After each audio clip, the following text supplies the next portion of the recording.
Bonjour à tous, bienvenue dans En Réflexion, le podcast par et pour les enfants de pasteurs. Aujourd'hui, on se retrouve pour un épisode bonus né d'une discussion de couloir avec mon invité sur le fait d'entrer dans une famille pastorale. Les décalages, les petites surprises, les schémas qu'on découvre, c'était passionnant et intéressant d'avoir ce regard extérieur rempli de bienveillance. Et je me suis dit que ça méritait un épisode. Donc vous l'aurez compris, autour de la table, ce ne sont pas des enfants de pasteurs, mais quelqu'un qui a épousé un enfant de pasteur et qui est entré pleinement dans le ministère avec sa famille depuis. Elle nous partage plein de pépites, extraites de ses observations, mais aussi de son expérience. Mais je n'en dis pas plus, je vous laisse découvrir par vous-même. Bonne écoute.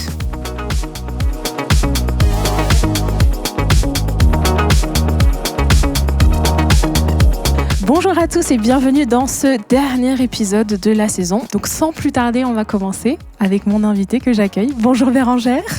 Bonjour Flora. Ça va, tu vas bien? Oui, ça va. Avant de commencer de rentrer dans le vif du sujet, je voulais savoir un petit peu quel était ton parcours, savoir d'où est-ce que tu viens, etc. Avant de rentrer dans le sujet de rentrer dans une famille pastorale. Voilà, dis-nous un petit peu tout ça. Moi, je suis née dans une famille chrétienne.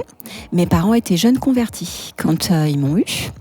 Donc, c'est vrai qu'ils étaient en découverte de la foi, de plein de choses. Puis, j'ai eu la chance d'être dans une famille très bienveillante.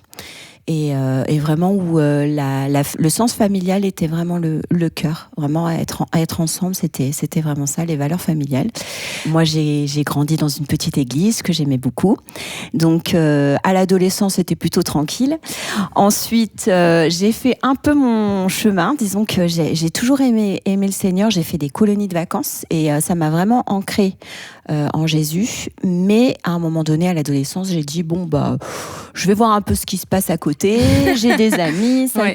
c'est cool, donc je vais sortir, mais je continuais toujours d'aller à l'église. C'était vraiment c'était vraiment ma priorité, c'était continuer d'aller à l'église. Mais j'étais pas prête à m'engager complètement. Okay. Mais je suis quelqu'un d'entier, donc le jour où je m'engage, par contre, c'est à fond.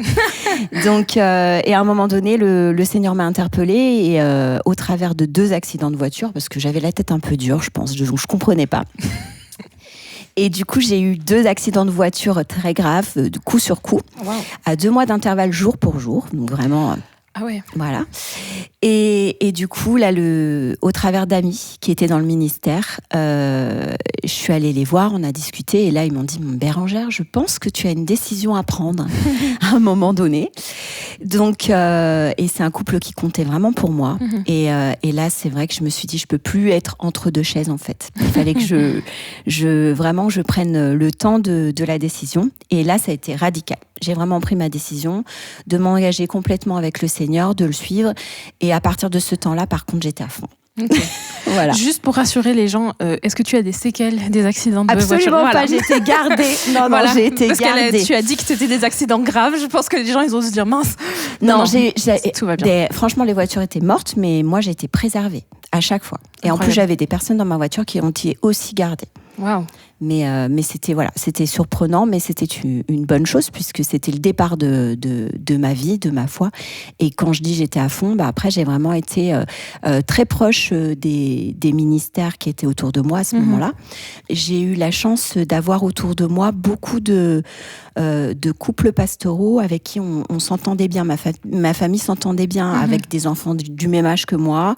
Donc j'ai aussi été dans des fois le week-end, quand il y avait des rencontres de jeunes, comme on habitait loin, j'allais dans certaines familles pastorales. En fait, je passais le week-end, ils m'accueillaient. Donc c'est vrai que c'était chouette, quoi. Et donc voilà. Ensuite, j'ai rencontré mon mari. Voilà.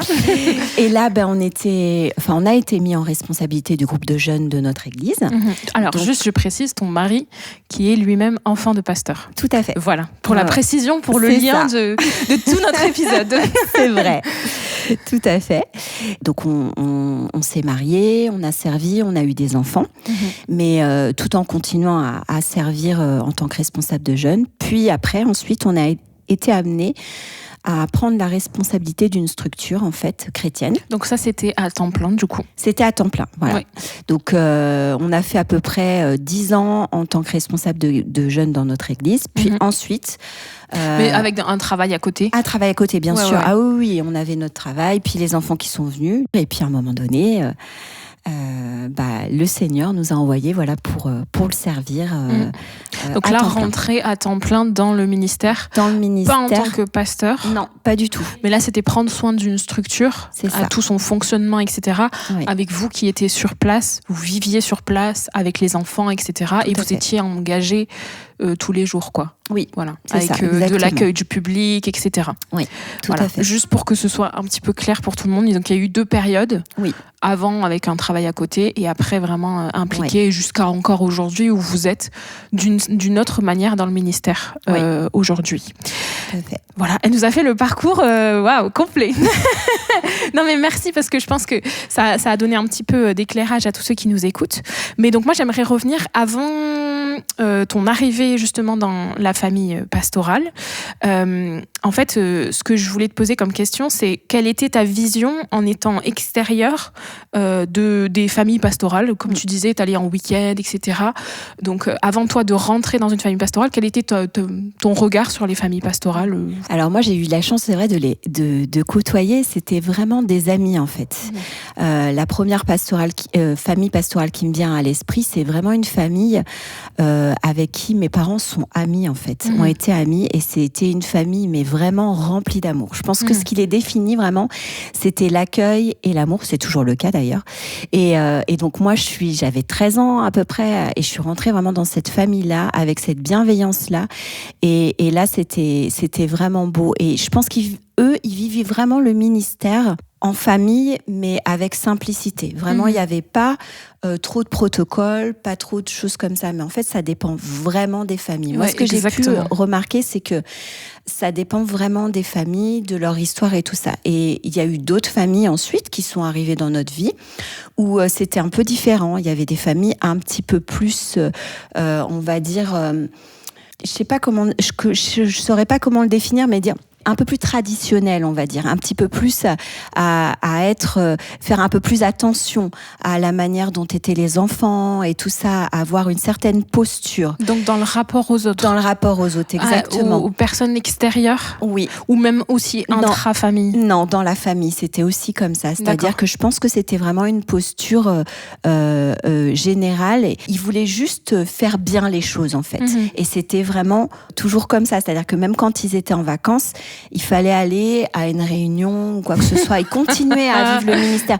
Ils étaient à fond comme ça. Et c'est aussi une famille vraiment où j'ai aimé partager avec eux. Ça m'a toujours plu. Mais on voyait que la charge ministérielle, en fait, je pense, est portée d'une manière différente, d'une famille à une autre. Oui, bien sûr. Et ça, c'est important de le comprendre, je pense.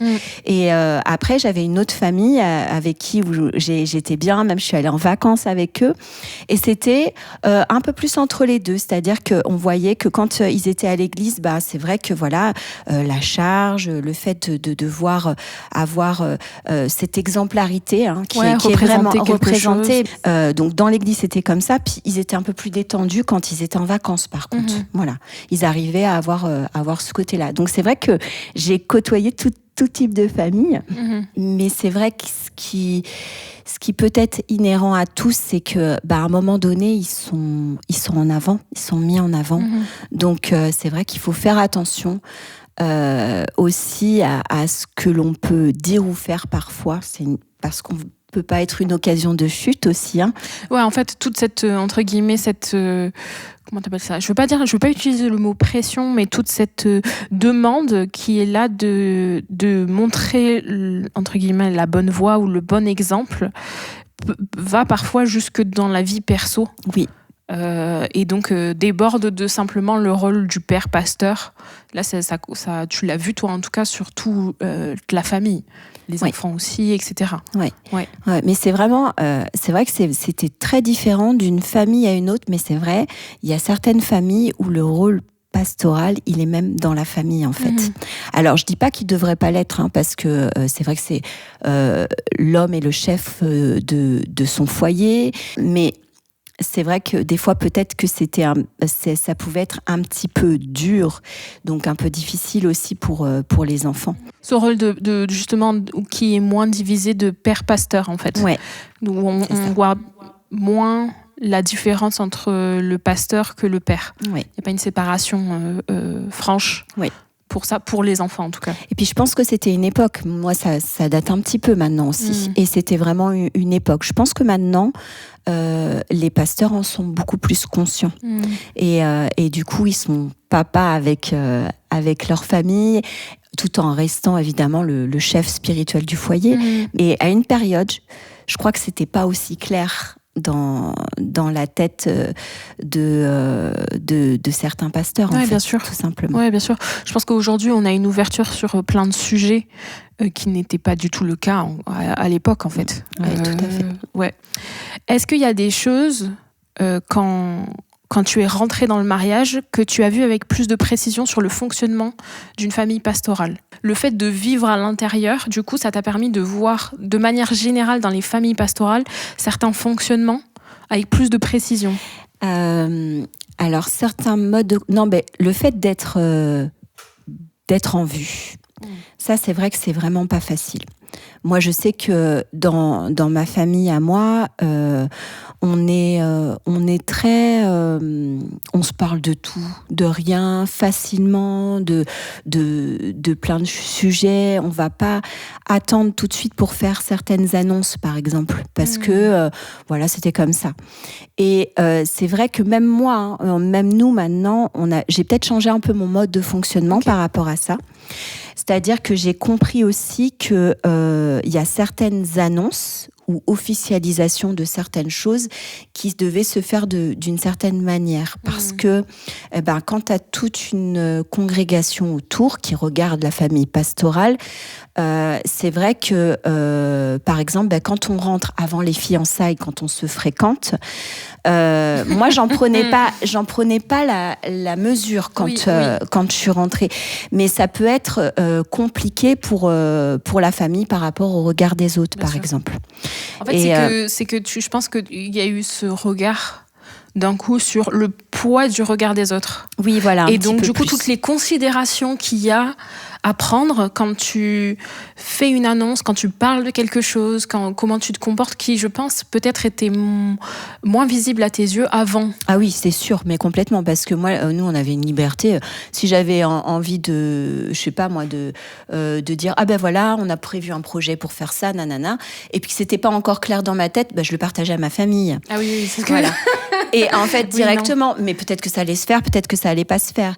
Là, c'est vrai que je pense qu'il faut faire plus attention en fait à ce que l'on fait ou à ce que l'on dit, ce que l'on annonce officiellement ou pas en fait. Et pour se préserver, je pense que pour préserver la famille. Et ça, c'était quelque chose pour moi qui au début je comprenais pas trop en fait. Et plus tard ensuite, je l'ai un peu plus compris. Et voilà, je pense que ça c'est vrai. En fait, faut préserver le cocon familial. Ouais, c'est ça. Il y a vraiment un truc de protection en fait. Voilà, c'est ça. Et c'est vrai que le fait d'entrer dans une famille pastorale ou alors dans des familles qui ont un ministère en vue, il faut savoir préserver son intimité. Mais du coup, qui peut être étrange de l'extérieur. Oui, tout en restant hyper accessible quand même et en étant toujours pareil, en étant vrai. Moi, je trouve que ça, c'est quelque chose d'important. Ça, par contre, de ce que je retiendrai quelque part de ce que j'ai pu voir ou de notre propre expérience aussi, c'est d'être vrai en toutes circonstances. C'est-à-dire qu'on reste nous et les gens le savent. Donc, notre authenticité, elle est là quand même. On protège notre famille parce qu'on la met en priorité. Et ça, les personnes doivent en être conscientes aussi. La famille, c'est important et on la met en priorité, mais on reste authentique. C'est-à-dire que dans notre manière de partager avec les autres ou d'apporter avec les autres, on reste vrai, quoi. Et on aime les gens. On aime ce que l'on fait aussi. Partager, prendre soin, c'est vraiment quelque chose qui nous tient à cœur, être au service des autres. Est-ce qu'il y avait d'autres schémas que tu as pu remarquer ou observer, soit chez les familles pastorales, soit chez les enfants de pasteurs? Alors, les enfants de pasteurs, je pense que c'est pas toujours facile pour eux, ou les enfants dans le ministère en général, parce que justement, ils sont en vue et ils sont directement associés à l'autorité qui est en place, qui met quelque chose en place en fait. Et t'es un mini représentant de cette autorité. Exactement. Et c'est vrai que c'est pas toujours facile au niveau de leur identité en fait. Et c'est vrai que je trouve que donc j'ai écouté les autres podcasts et c'est vrai que quand on dit que l'ironie est vraiment une manière de s'exprimer chez les enfants de pasteurs et aussi chez les enfants dans le ministère. Alors moi, je peux dire que c'est vrai, et c'est vrai que ça a été un peu une révélation pour moi d'entendre même cette phrase, parce qu'en fait je comprenais pas trop. Et puis quand j'ai entendu ça, et c'est Eric qui l'a bien dit, et je dis non mais en fait, mais c'est totalement ça. J'ai un petit garçon qui est assez jeune, qui est en pleine adolescence, donc en pleine formation de sa personnalité, et il est assez ironique. Voilà, dans sa manière parce que moi je m'en rends pas compte dans sa manière de faire. Voilà. Mais alors je pense que c'est pas toujours très marqué chez tout le monde. Il y a des personnes où j'ai pas vu ce trait-là particulièrement, mais il y a d'autres mécanismes qui peuvent se mettre en place, comme par exemple être toujours comme on voudrait que tu sois. Oui. Donc pas avoir une identité franche. Oui. Et ça peut être aussi un mécanisme. Mais c'est vrai que quand on voit ce genre de choses, moi du coup, les podcasts que j'ai entendus, que vous avez fait, vraiment, ils sont super. Et ils m'ont permis de me rendre vraiment compte de certaines choses que je savais, mais dont j'avais pas pu encore mettre un mot dessus. Merci, ça m'encourage. Et en tant que maman, du coup, moi, ça m'aide aussi. Parce que comme nous, on est dans le ministère quand même, parce qu'on est à plein temps, mais on n'est pas en vue comme le couple pastoral. On n'est pas en vue de la même manière, mais nos enfants sont quand même avec le même schéma un petit peu. Et donc, du coup, moi, ça me permet de faire attention à certaines choses. Envoyez ça à toutes vos mamans et à tous vos papas. C'est ça. Voilà. Et de faire attention à l'identité, tout ça. Et puis, alors maintenant qu'on est plus sur une structure où ils sont en ligne de mire, en première ligne, c'est plus facile, mais c'est vrai qu'ils ont pu nous dire aussi que des fois, c'était pas évident pour eux. Oui, bien sûr. On leur disait, tu fais ça, mais c'est parce que tes parents sont responsables ou quoi que ce soit. Alors que t'as plus de liberté parce que t'as c'est tes plus parents. De liberté, alors qu'en vrai, c'était pas du tout le cas. C'est pas vrai en plus. Et puis, je dirais même qu'on était même plus en disant, non, on va pas te laisser de passe-droit. Parce que ça serait pas juste par rapport au jeu. Oui. Et c'est pas facile d'avoir cette justesse-là, toujours de savoir si on fait bien ou pas, mais on veut aussi leur permettre d'apprendre qu'ils n'ont pas tous les passe-droits. Oui, parce que de toute manière, dans la vie, enfin ailleurs, ce sera pas la réalité. Voilà. Tu n'auras pas de passe-droit. Donc, en fait, c'est ça je trouve, qui est entre guillemets intéressant, c'est que tu sais que tu as des passe-droits, mais tu consciemment décide de ne pas les utiliser. Puis en fonction des caractères des enfants. Il y en a qui vont pas les utiliser. Moi, j'ai très bien l'exemple dans la famille. Et puis il y en a qui vont se dire non mais ça va. En fait c'est chouette. Ouais, c'est clair.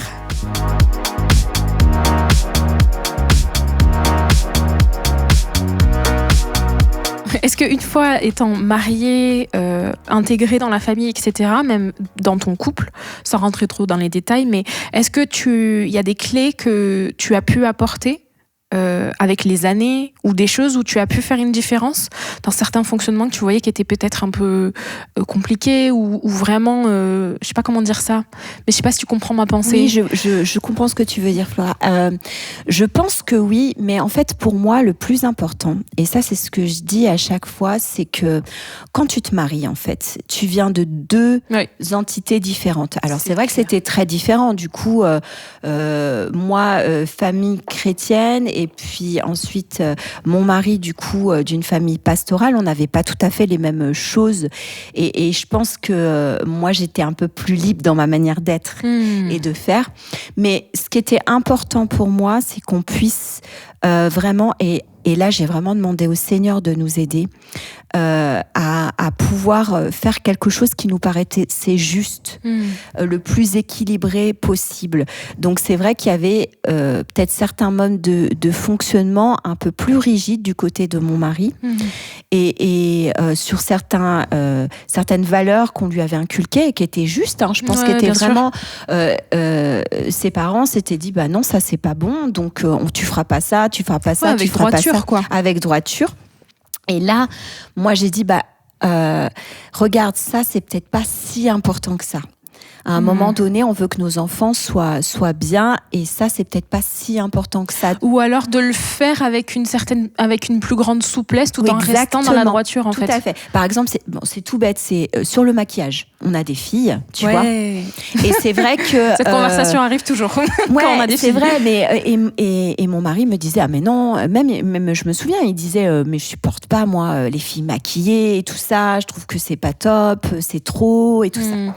Alors, à un moment donné, la discussion est venue pour notre propre famille, parce qu'on a des filles qui sont très filles.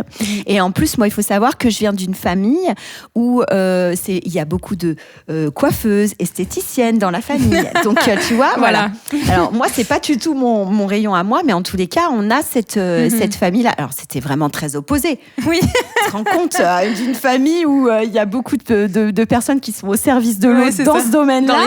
Dans l'esthétique ou la coiffure. Et puis, on peut pas empêcher les enfants. Les filles, elles aiment trop aller. Les filles, on aime trop se faire belle. Voilà, c'est ça. Et là, du coup, on a eu une discussion par rapport à ça. Par rapport à ce que lui, ses principes et ce qu'il avait, et puis par rapport à moi, ce que j'avais vécu, qui était complètement l'opposé finalement. Oui, et peut-être aller gratter un peu et de dire au final, c'est peut-être pas le maquillage qui dérange, mais c'est plus la manière de se comporter derrière et où est-ce qu'on met la limite en fait. Exactement, c'était ça. Et moi, je lui disais, je préfère qu'elles apprennent à prendre soin d'elles maintenant, qu'on leur montre comment faire pour que justement, elles ressemblent pas à des pots de peinture. Mais c'était vraiment ça, pour qu'elles fassent de la bonne manière, parce qu'on sait qu'en plus, à l'adolescence, si tu as des boutons ou quoi que ce soit, tu peux des fois mal te maquiller, tu vois, et ça serait dommage, ou le faire en cachette. Et ça sera encore plus dommage. Donc, du coup, on s'est vraiment ajusté par rapport à ça. Et c'était intéressant. Moi, je trouve ça génial. Quand on arrive avec l'aide du Saint-Esprit à faire ça, et sur pas mal de petits domaines comme ça, où finalement, on a réajusté ensemble. Et je trouve que ça, c'est le plus important finalement.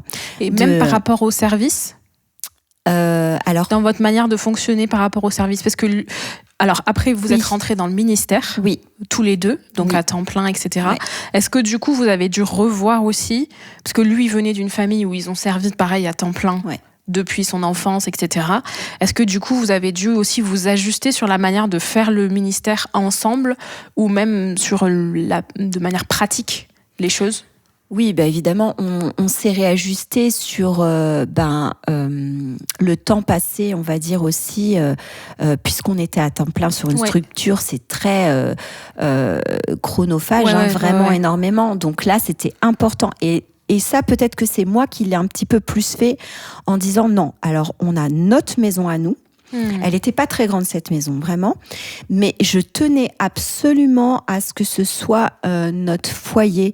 Et c'est-à-dire que dans cette petite maison, j'avais tout mis pour qu'on soit avec nos propres affaires. Parce qu'on pouvait aussi utiliser peut-être des salles de la structure où on était, d'autres endroits. Mais pour moi, c'était très important de préserver. Ça, c'était notre foyer, notre havre de paix, et c'était notre endroit ressource. Et ça, c'était important. C'est-à-dire de savoir sectoriser à certains moments. Oui, on est sur place, mais on sectorise. Et on prend des temps off. Et c'était important d'apprendre à le faire. Et ça, c'était important aussi pour nos enfants. Et du coup, ils le savaient. Alors, c'était peut-être ça, notre manière de se dire, oui, on est à plein temps, mais on prend bien ces temps off. Il y a des temps différents. Exactement. Et c'est important. J'avais une question qui n'était pas forcément notée, mais qui me vient là maintenant. Est-ce que tu as été surprise par l'implication que ça demandait d'être dans le ministère, sachant que tu es quelqu'un d'entier, tu es entière. Donc, est-ce que toi, tu t'es dit, ah oui, quand même, c'est quand même quelque chose, ou pas forcément? Non, je crois que et il faut savoir qu'en fait, moi, j'avais été préparée. Et c'est-à-dire que vraiment, le Seigneur m'avait donné à cœur, bien avant que je rencontre mon mari, que je servirais, que je le servirais. Et je m'étais vraiment levée à cet appel-là. Donc, et comme je suis quelqu'un d'entier, même avant, j'étais entier dans ce que je faisais. C'est-à-dire que quand j'ai eu un travail, à partir du moment où j'ai eu un travail qui me plaisait, j'étais à fond dans mon travail qui me plaisait. Quand j'ai servi les ados à l'église, j'étais à fond dans ce que je faisais aussi à ce moment-là. Donc, j'ai toujours été entière dans ce que je faisais. Donc, je pense que non, ça ne m'a pas fait peur. Et ça ne m'a pas non plus, je me suis pas dit, ça prend trop de temps par rapport à ma vie perso, parce que je pense que je suis vraiment à fond dans ce que je fais quand je me mets dans quelque chose. Mais par contre, je pense que t'as vraiment su amener, comme tu disais, ces temps off. Parce que je sais que la famille, c'est très important pour toi, tes enfants, c'est très important pour toi, etc. De les protéger, de les accompagner, tu vois, d'amener vraiment une éducation, d'être vraiment maman et pas seulement un ministère, mais d'être vraiment présente en tant que maman, etc. Et même avec ton mari, je le vois. Donc, j'ai l'impression que t'as aussi su amener ce truc de oui, on fait ministère, mais on est aussi une famille à part entière qui ne fait pas que ça, en fait. Oui. Ouais. Est-ce que quand tu es rentrée dans le ministère, tu avais conscience des impacts que ça pouvait avoir sur toi, ta famille, tes enfants, etc. Non. Réellement, pas autant. Je pense que c'est avec le temps, en voyant les choses. Non, on n'est pas conscient de. Alors, on nous le dit quand même un petit peu parce que, on a été avec des personnes. On a fait beaucoup de réunions d'accompagnement dans le cadre de l'établissement où on était. Il y avait des réunions, des séminaires, des petites choses comme ça. Donc, c'est vrai qu'il y avait des choses. Et mon mari avait même eu à cœur quand même l'accompagnement justement. Des enfants de pasteurs et tout ça, et du ministère, parce qu'il prenait conscience, je pense, de l'impact que ça a eu sur sa vie, sur son identité. Et mais non, au début, pas vraiment. Puis nous, je pense qu'on se pensait un peu à part aussi, en se disant, non, on n'est pas dans une église, on n'est pas en première ligne quand même. Oui. Donc, voilà. Et c'est la vérité, quand même, parce que les enfants sont pas autant en première ligne que dans... où c'est tous les jours en fait. À l'église, c'est tous les jours. À chaque fois qu'il y a une réunion, à chaque fois avec toutes les personnes qui regardent cette famille pastorale. Vous, c'était plus par saison. Nous, c'était plus par saison et puis un petit peu différent. C'était plus parce que on avait une responsabilité de gestion, de service là où on était et tout ça. C'était un petit peu différent quand même. Est-ce qu'avec le recul, du coup, de toutes ces années dans le ministère, est-ce que tu comprends mieux comment certains fonctionnements peuvent s'installer dans les familles pastorales avec toutes les expériences positives comme aussi négatives, on va dire ? Oui, je pense que oui. Puis en vrai, ça dépend vraiment de l'expérience, je pense, de la famille et de ce qu'ils sont. Par exemple, une famille qui se donne... j'ai un exemple en tête de familles qui peuvent se donner corps, âme et esprit, c'est vraiment le cas de le dire, qui aime vraiment, qui a un cœur énorme pour les autres et qui se dévoue vraiment, vraiment aux autres. Et quelquefois, c'est aussi l'excuse pour laisser un petit peu sa propre famille.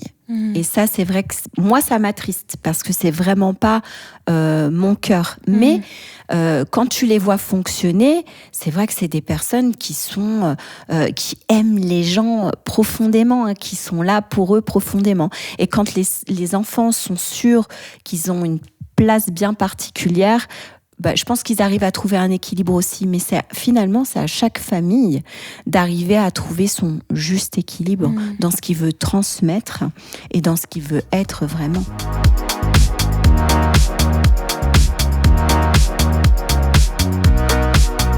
Quels ont été pour toi tes points de vigilance où tu te dis, ça, je suis contente d'avoir mis une limite, ou j'aurais dû faire plus attention sur tel et tel sujet? Là où je suis contente d'avoir mis ma limite, c'est en me disant, on prend du temps pour les enfants. Ça, c'est sûr. Pratiquement, comment tu le fais? Comment est-ce que tu priorises tes enfants? En fait, on met des temps off où on est vraiment avec eux. Après, on essaye de faire des sorties. Donc, c'est vrai que là, ces dernières années, ça fait 3 ans qu'on est dans un ministère beaucoup plus intense. On le sait. Et là, ça a été un peu plus difficile pour nous de trouver, de dégager ces temps plus régulièrement. Et ça a été un vrai challenge de pouvoir le faire. Et donc, en fait, ce qu'on essaye de faire, là, on s'est réadapté, les enfants sont plus grands aussi. Et ce qu'on a fait, par exemple, c'est que des fois, on a fait des réunions familiales vraiment un peu plus fréquentes, on va dire, où on posait, on se disait, bon là, stop, on s'arrête. Est-ce que si on met en place ça vous va ? Est-ce que... dans l'échange. Dans l'échange, et essayer de sentir les besoins des uns des autres, ce qu'ils avaient un peu plus besoin. Donc, quand c'était... certains ont un peu plus besoin de liberté. On a d'autres enfants qui, eux, ont plus encore besoin d'avoir cet ancrage familial où on a mis en place, par exemple, ça va être des trucs tout simples. Vendredi soir, pizza. Ça va être dimanche... Des espèces de rituels, en fait. C'est ça, exactement. Oui, ça, c'est des petits rituels qui sont là et puis qui font hyper plaisir aux enfants et ils ont envie que ça continue. Pour eux, c'est important. Ça fait partie de la famille. Ou alors l'apéritif du dimanche, tu vois, où on fait un repas un peu plus, on est ensemble, on se met un bon film le vendredi soir avec la pizza. Enfin voilà. Quand c'est possible. Quand c'est possible, exactement. Oui, voilà, quand c'est possible. Et puis si c'est pas possible le dimanche, des fois on le décale au samedi. Voilà. Mais dans la semaine, il va y avoir toujours au moins un temps où on essaye de se rassembler, de toute façon. Puis après, quand c'est un peu plus compliqué parce que les plannings des uns des autres sont un peu plus denses, on essaye quand même de trouver un temps où on va faire un repas ensemble ou quelque chose ensemble. Ça, c'est toujours recentré, en fait. Mais en vrai, la famille, moi, j'ai remarqué presque chaque année, il faut réinventer les choses. Oui. Il faut se réadapter. Mais tout le monde évolue en un an. Exactement. Et en fait, je crois que ce qui est important, c'est d'essayer de faire ça. De toujours se rassembler, même si les plannings sont différents, même si ça va très vite, c'est toujours être intentionnel dans notre manière de faire pour se retrouver. Et puis je trouve que aussi, tu me dis si je me trompe, mais de ce que j'ai pu observer de la famille, c'est que vous êtes aussi très disponible et à l'écoute, malgré le fait que vous soyez surchargé peut-être parfois de travail, etc. Quand vous sentez qu'il y a un des enfants, ça va pas, etc., vous allez chercher l'enfant, prendre le temps de discuter, parfois demander pardon si c'est nécessaire, réadapter les routines si besoin, être plus attentif pendant un temps parce que l'enfant en a besoin. Voilà, je sais pas, moi je te dis ça, mais c'est ce que j'ai pu observer et je trouve que ça apporte aussi une sécurité à l'enfant. Aux adolescents, de savoir que même si les parents sont très occupés, il y a quand même, ils sont entendus, ils sont écoutés, on les prend en compte. En fait, c'est notre priorité. On leur dit toujours, on leur dit quoi qu'il se passe. Mais ça se prouve aussi dans les actes. Oui, tout à fait. On leur dit et on essaye de mettre des actes et des temps pour ça. Ça, c'est important. Ils le savent et je pense que c'est vraiment ça.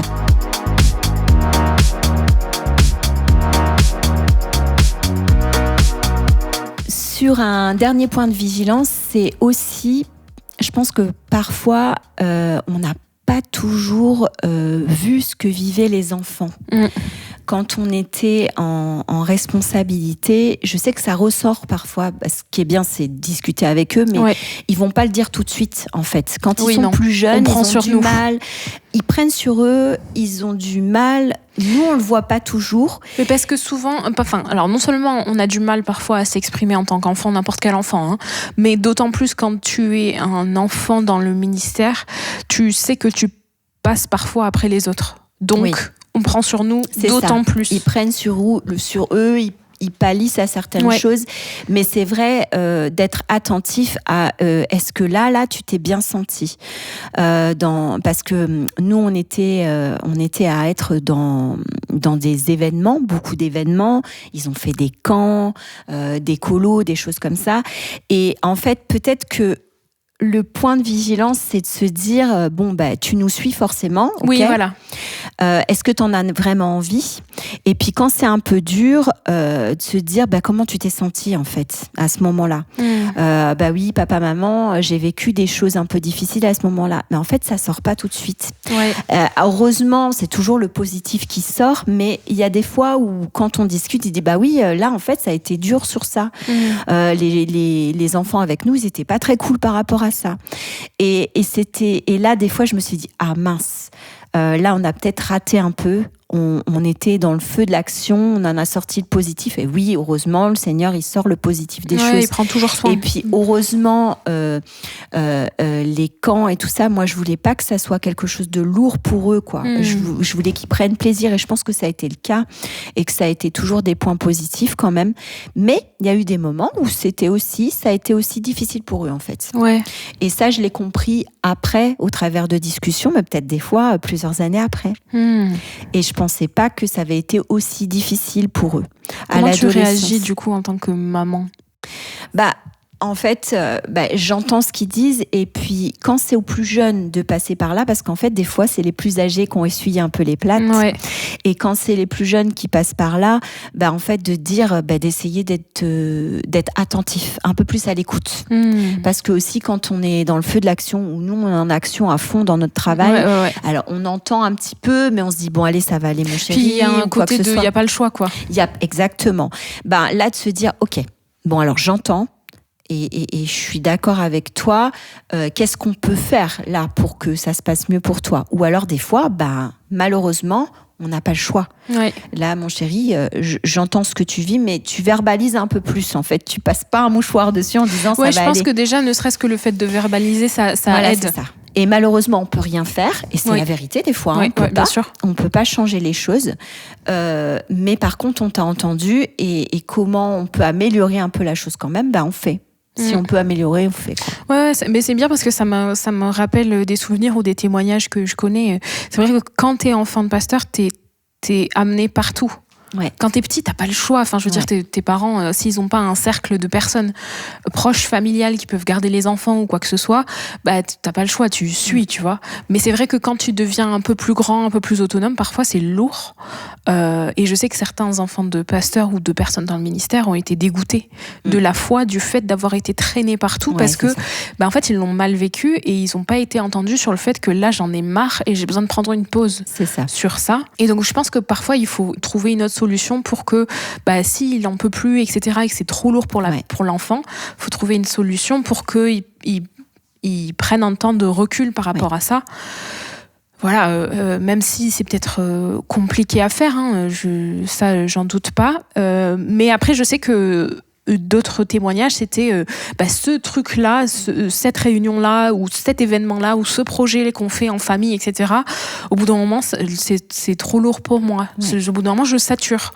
Donc, par exemple, on est en déplacement, on peut pas revenir du déplacement juste parce que tu satures. Ok, comment on peut faire quand on est dans ce déplacement-là pour que la suite du déplacement continue de bien se passer.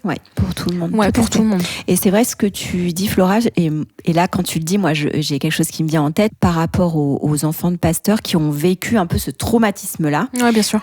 Ça reste un traumatisme encore aujourd'hui sur certaines choses. Moi, en tant que extérieur à ça, je le vois sur certains enfants de pasteurs, et tu vois que même adulte, il me dit non, mais ça en fait non, moi je l'ai vécu toute ma vie, c'est mort. Toute mon enfance je l'ai subi, c'est mort, je veux plus. Ouais, bien sûr. Et à nous en tant que couple, quand c'est dans le couple justement, comme ce que je te disais par rapport au maquillage par exemple, de venir sur ce point-là en disant ok, d'accord, mais là on est dans un autre contexte maintenant aujourd'hui.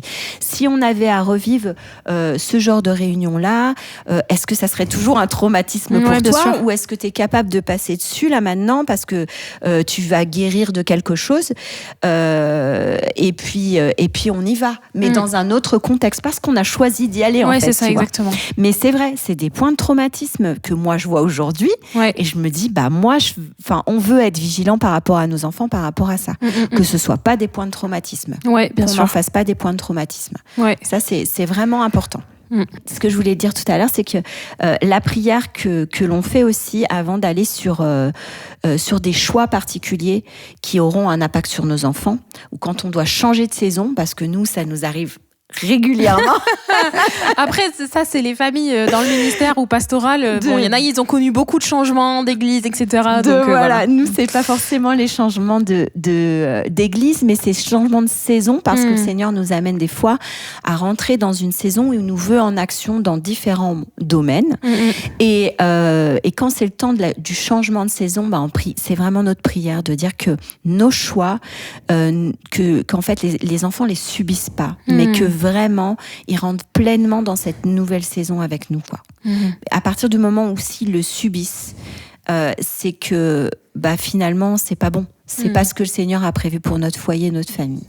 Donc là, c'est vraiment un point de vigilance aussi. C'est-à-dire qu'on va pas tête baissée dans une décision. Et ça fait partie des critères, en fait, qu'on se donne, des feux rouges et des feux verts. Oui. Le feu vert, c'est aussi que les enfants soient OK, quoi. Ouais, bien sûr. Ça veut pas dire que ça sera pas difficile derrière. Parce que des fois, on a pris la décision, les enfants étaient OK, et derrière, ça a été difficile pour eux. Bien sûr. Mais c'était aussi des temps où eux aussi, ils doivent grandir, donc savoir les accompagner sur ça, quoi. C'est toujours l'accompagnement, finalement, que l'on fait, je pense, qui est important. Ayant connu justement le ministère, etc., autant les côtés positifs et négatifs, comment est-ce que toi tu gardes ton cœur avec le recul? Alors, garder son cœur, c'est vraiment rester aligné au Seigneur, quoi qu'il arrive. Qu'est-ce que tu veux dire par ça? Alors, c'est prendre le temps de lire sa Bible, prendre le temps d'écoute avec le Seigneur, et vraiment, dans la saison où tu te trouves, je vis quelque chose de difficile, mais tu me donnes ta paix, tu me donnes ta joie dans cette situation-là. Et c'est surnaturel. C'est ça, garder son cœur, finalement, de pas avoir de l'amertume qui arrive, de pas se laisser Mais comment tu fais, justement? Je dépose au Seigneur à chaque fois que j'ai quelque chose qui vient. Alors, comme je dis toujours, par contre, je mets jamais un mouchoir dessus. C'est-à-dire que garder son cœur, c'est de se dire, à un moment donné, je suis confrontée à une situation difficile.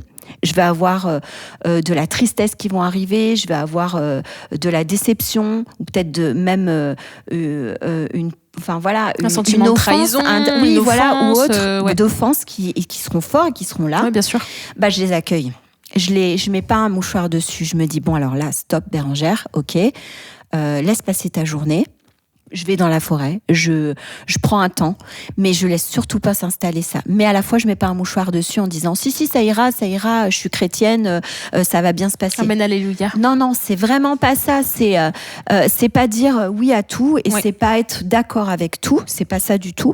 Mais c'est à un moment donné se dire, aller dire au Seigneur l'offense que j'ai eue, et d'en pleurer, jusqu'à en pleurer, et dire là j'ai été offensée par ça, j'ai été déçue par ça, mon cœur et je sens mon cœur brisé face à cette situation, mais de les remettre au Seigneur, vraiment. Et puis des fois, ça prend plusieurs jours. Plusieurs semaines. Moi, je dis ça pour moi. Non, mais vraiment. Ouais. Mais c'est ça. Garder son cœur, pour moi, c'est ça. C'est de revenir toujours au Seigneur, d'en parler. Moi, je vais en parler énormément avec mon mari aussi. Je fais mais ma première réaction, c'est d'aller voir le Seigneur d'abord. Et vraiment, ces deux-là me permettent de garder mon cœur. Comment tu fais pour ne pas voir les autres comme, entre guillemets, parfois une menace ? Quand t'as été blessée, quand t'as été... tu vois, je suis d'accord. Parce que souvent, quand tu grandis, ne serait-ce qu'en tant qu'enfant de pasteur, ou même quand t'es dans le ministère, parfois, il y a certaines personnes, parce qu'elles ont eu certains propos, certaines manières de faire ou quoi que ce soit, tu peux être amené à prendre des distances, à toujours être, comme tu disais, vrai, mais en te méfiant de fou, quand même, parce que voilà, on cherche pas non plus à revenir, tu vois, se faire blesser, etc., en se protégeant, etc. Mais comment tu fais pour ne pas garder cette offense et ne pas... je sais plus quel mot j'ai utilisé au début. C'est pas grave. Mais tu as compris ma question. J'ai compris ta question. Déjà, on est doté de sagesse. Et donc on va pas aller, on va pas se mettre proche, je vais dire, des personnes qui nous offensent ou qui nous font du mal ou qui font du mal à nos enfants, parce que ça nous a aussi, parfois ça a été le cas aussi. Des fois nos enfants ont été une cible, et ça c'est pas cool du tout. Et là on est en protection directe sur nos enfants. Et maman Bérangère, ah oui, vraiment, ouais, c'est ça. Là, vraiment, comme le dit une amie, la garou, la lionne ou la protection, c'est vraiment ça. Ouais, mais c'est normal. Et ça, c'est sûr. Et en tant que parent, c'est normal. Et c'est notre rôle aussi, d'être en protection. Et après, on est obligé de côtoyer certaines de ces personnes, mais c'est toujours en restant jovial et cordial, mais en mettant la limite, tout simplement. On ne va pas être super amis avec ces personnes-là, parce que c'est pas possible, en fait, tout simplement. Par contre, et là c'est surnaturel aussi, quand le Seigneur nous permet de voir la personne telle qu'elle est, et de faire une différence entre la personne et ce qu'elle fait. Oui. Et je pense que garder son cœur, c'est ça aussi. C'est-à-dire de dire, en fait, je vois la personne qu'elle est et je vois ses qualités en vrai. Et je vois aussi ses défauts, mais je vois ses qualités et je l'aime pour ce qu'elle est. Mais ça ne m'empêchera pas de garder des distances, parce que je sais que dans sa manière d'agir, elle va pouvoir être blessante parfois. Elle va pouvoir être comme ça. Mais je ne me laisse pas... bouffer de l'intérieur. Oui, ça va pas m'atteindre. Je dis, ça fait comme les plumes d'un canard, ça va glisser. Mais c'est vraiment Soyons ça. tous des canards, voilà, avec des plumes, tu vois. Ça va glisser, c'est-à-dire que ça va arriver, l'action ou la chose va arriver, mais je me laisse pas atteindre. C'est pas moi, c'est pas mon identité, et puis je me laisse pas atteindre par ça. Et Seigneur, tu t'en occupes. Et là, tu repousses ça. Et si ça m'atteint, parce que je suis fait d'émotion et le Seigneur l'a voulu comme ça, là, je le remets au Seigneur, quoi. Pour que je reste pas là-dedans et que ça rumine dans ma tête et que là, mon cœur soit atteint, en fait. Et c'est vraiment ça. Ma petite dernière question. Est-ce que tu as des choses à partager, soit aux familles dans le ministère, soit aux enfants de pasteurs, avant de conclure ? Alors, aux familles en général, je dirais que déjà, on a tous été fait pour nos enfants. C'est-à-dire qu'on a toutes les capacités pour éduquer nos enfants de la bonne manière. Si ces enfants-là nous ont été confiés, c'est qu'on est capable de le faire. Donc, chaque étape qu'ils passeront, vraiment avec l'aide du Seigneur et du Saint-Esprit, on est capable de les passer. Et aussi que ces étapes où on devient parent sont quelque part aussi un flashback pour nous permettre de guérir de certaines des offenses qu'on a eues dans notre enfance. C'est-à-dire que si tu as été dans le ministère, enfant de pasteur, et offensé, en fait, tu as le rachat possible au travers de tes enfants.